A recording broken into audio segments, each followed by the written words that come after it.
Pengacara kondang Hotman Paris Hutapea mengomentari klaim kubu Ganjar Mahfud soal suara 02 dianggap nol. Hotman mengaku klaim tersebut tidak benar lantaran dirinya sempat berkeliling ke TPS Jakarta Utara yang mayoritas dimenangkan Prabowo Gibran. Senada dengan Hotman, warganet pun ikut murka dengan klaim dari tim Ganjar Mahfud.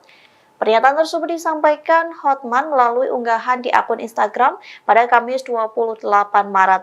Hotman mengunggah potongan video saat tim Ganjar Mahfud memberikan penjelasan kubunya menganggap suara 02 adalah nol. Adapun alasan itu disampaikan tim Ganjar Mahfud dalam sidang sengketa hasil Pilpres 2024 di Mahkamah Konstitusi.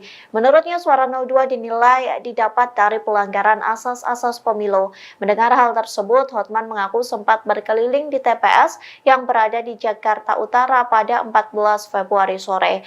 Menurutnya hampir semua di TPS tersebut dimenangkan oleh suara Prabowo Gibran, sementara unggahan tersebut juga banyak dikomentari netizen dengan nada amarah. Warganet turut murka saat kubu Ganjar menganggap Prabowo Gibran tak mendapat suara. Dalam kolom komentar, netizen mengaku ramai-ramai datang ke TPS untuk mencoblos paslon nomor urut 2. Bahkan mereka murka saat hak pilih yang telah digunakan justru dianggap goib. Perhitungan suara yang dilakukan oleh termohon adalah keliru, karena seharusnya paslon 2 tidak mendapatkan suara sama sekali.